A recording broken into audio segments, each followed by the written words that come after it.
If you want to help Myth Vision Podcast grow, you can join our Patreon. There are different tiers, as well as help out with PayPal. Thank you so much. Don't forget to like, subscribe, share, and comment. Jonathan Callan, Kallan, asks, does the good doctor think it could be possible that there's actually nothing Jewish about the foundation of Christianity? And when the Jews recognized it was a complete fraud, the Romans decided to use it as a weapon against the Jews? The above is my theory after watching hours of Dr. Price, Dr. Carrier, David Fitzgerald, and Kenneth Humphreys. So it was a non-Jewish mystery religion kind of a thing. And I wonder who he envisions Judaizing it. Like, how did it enter Judaism so that there was even a marginal sectarian Jewish Christian movement? And that's why I am more inclined to say that what you have is either a Jewish syncretistic assimilation of mystery religion stuff like Osiris, Attis, and so forth, and similar sacramental initiation religions based on the triumph of a dying and rising God, that they just borrowed it, which is not far-fetched to think, or that wherever they got the name Jesus from, it might have been a title or an epithet, that this was really a very ancient Hebrew version of the same thing. Just as we know from the Old Testament that they knew of dying and rising gods like Tammuz and Hadad Rimmon and so forth, that and Osiris, that they just started calling him Jesus for possibly because Yahashua means Yahweh is salvation, and if they understood him as being a theophany, an appearance of God among men, that could be an epithet. It would be similar to when in the Vedas they speak of a god called I can't believe I'm forgetting this.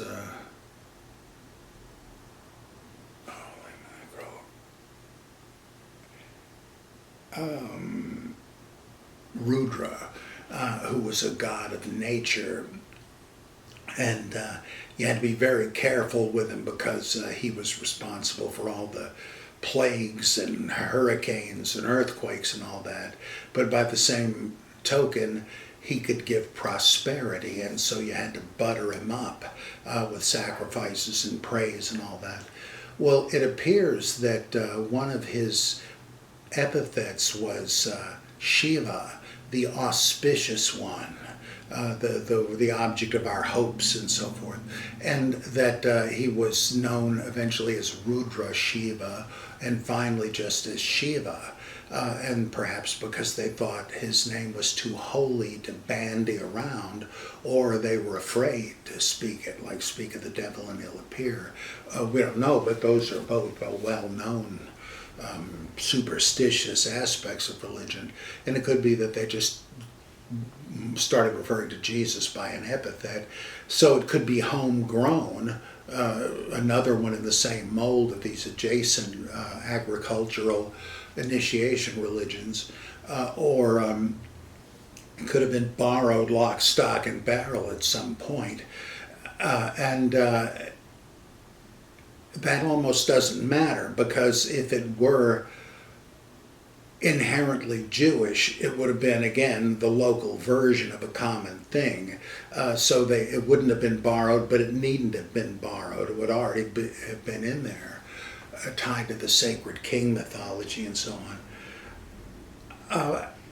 How could it have been foisted or used as a weapon against Judaism by Rome if it had had nothing to do with Judaism? Because then you're really talking about something like Antiochus Epiphanes trying to impose Hellenistic Zeus worship on unwilling Jews, I don't see how.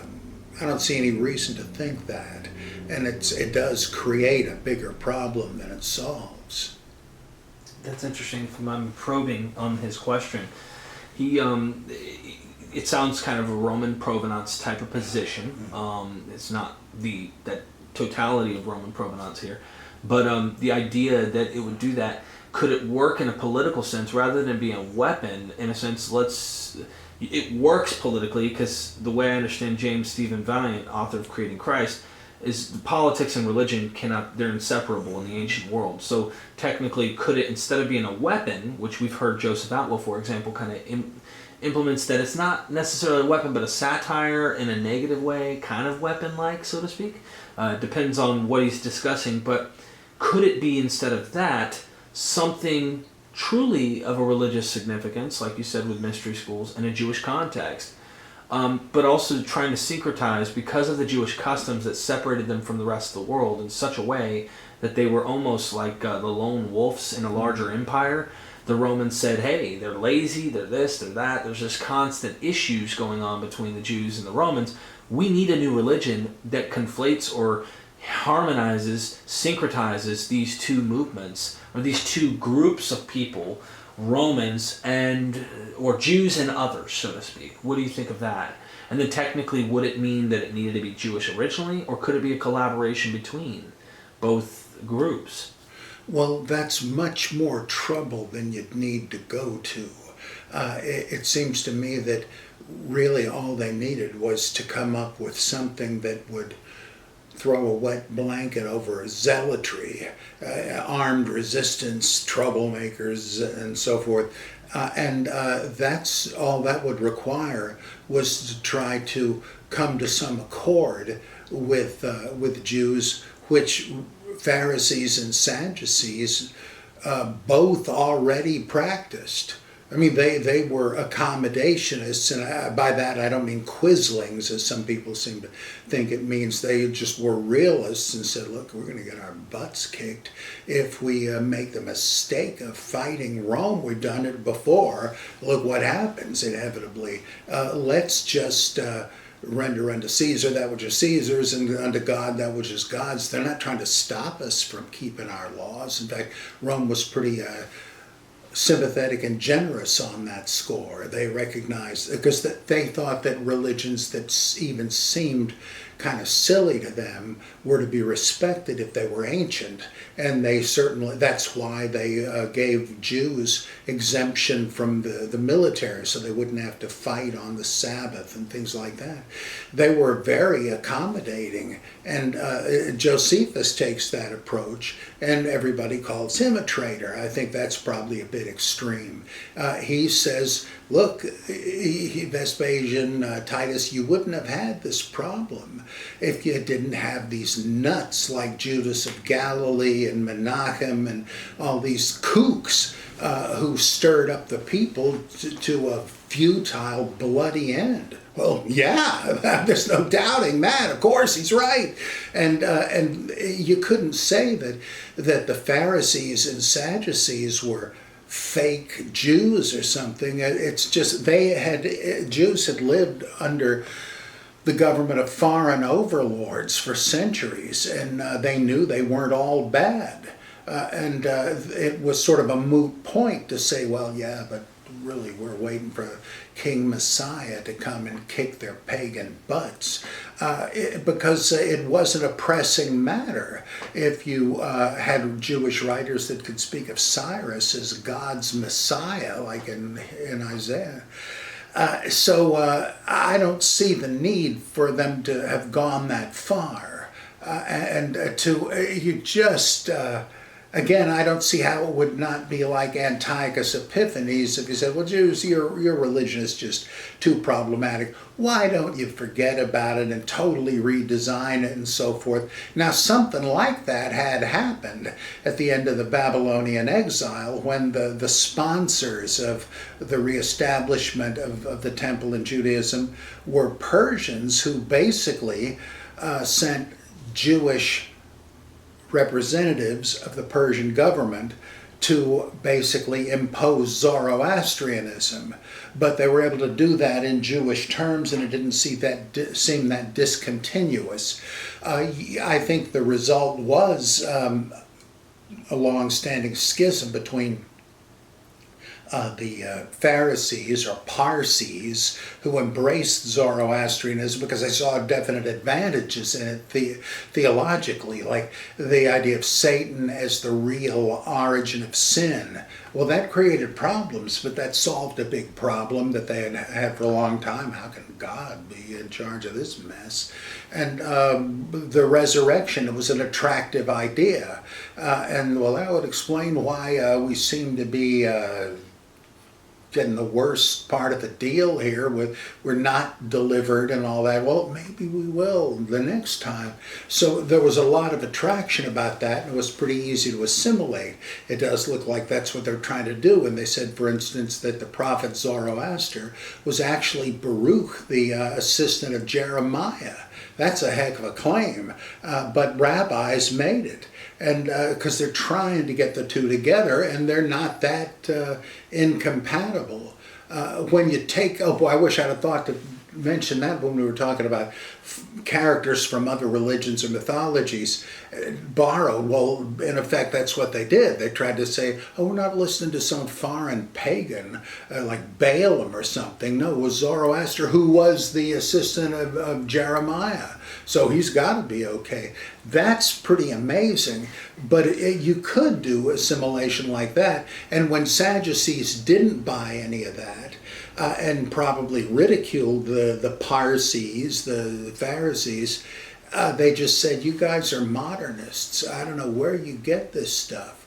But, of course, the Pharisees were not telling anybody to stop sacrificing, not to circumcise their kids, nothing like that. So, again, you could coexist. And I just don't know that, is this questioner saying that Christianity was like a foreign imposition on Judaism? It's the idea that is it possible, and he doesn't say is it the case, but is it possible there is actually nothing Jewish about the foundation of Christianity? So like you did go into the mystery schools, you touched on how it came out of mystery school ideas, but it wasn't just that it was mystery schools. It seems, was it originally possibly a pagan thing that got adopted by Jewish people? So technically, we've had this question before, and I hear a lot of scholars that have titled lectures, hour-long lectures, 2-hour-long lectures, when did Christianity actually begin? And they never really say you got to define what you mean by Christianity at that time, because there's so much out there, even they recognize, even though you would separate hairs even further in terms of sects and different ideas that are going on that would maybe touch Christianity in a sense. They were brushing shoulders maybe.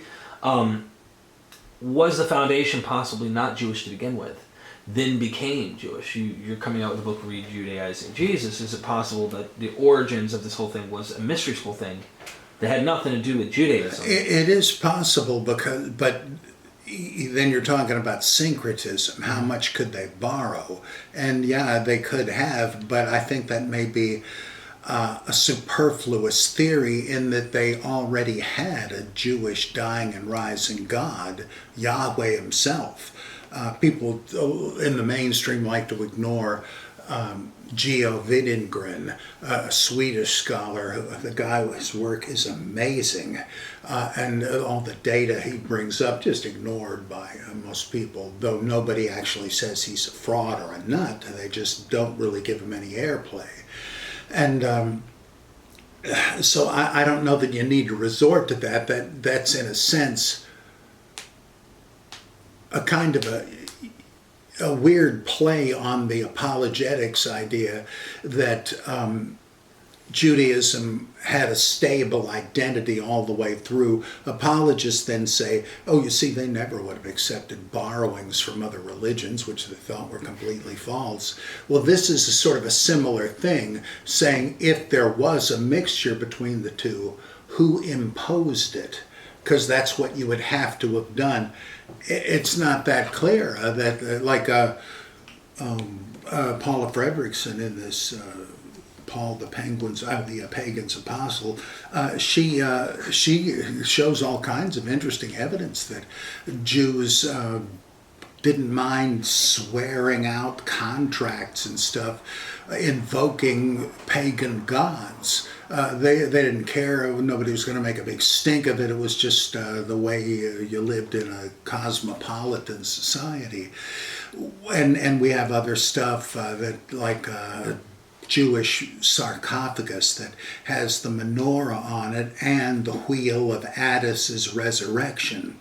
They had what Rodney Stark called a diversified portfolio of salvation. I mean, even today, when mixed couples celebrate Christmaka and so on, that happens. I don't know that you would have needed to invade Judaism, but now another version of this is the view that I believe Frank Zindler and others have held, and it's an old view, that Christianity came out of a kind of Jewish Gnosticism in Alexandria that, for instance, said you need not keep the Torah commandments if you have a philosophical understanding of what they were trying to say morally. Philo came pretty close to that, but he wouldn't go past that. He said, oh, no, you got to keep those commandments, all the more since you now understand what they're about.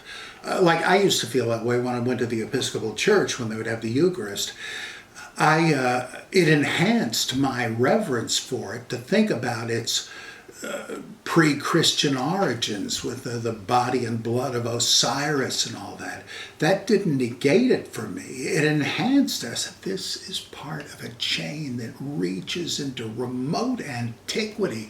It was holier that way. So so I felt like knowing what's really going on does enhance doing it. Doesn't mean you don't have to do it. Well, a great book by, I think, is one of the Dutch radical English disciples. I think it was Gordon Rylands, who wrote a book, The Origins of Gnostic Christianity. And by that, he means to throw in Paulinism and so forth.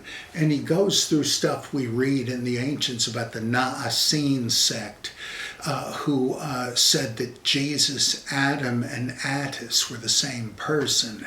And they spoke of a son of man who was a kind of a not quite incarnate visitation of the Logos and so forth. And there's similar stuff by the pound in Philo. So Zindler and Rylands and others said this started out as barely Jewish, but philosophized to the point where it doesn't sound much like it. And this eventually made its way to Galilee and or Jerusalem and got historicized with the aid of the Old Testament stories and all that. Well, that's pretty close to what this questioner is saying. But for it to be completely alien to Judaism and somehow invaded it or was superimposed on it, that's a little hard for me to imagine. Of course, that doesn't mean it didn't happen, but there are less difficult explanations that still make good sense of the factors that are leading to this theory.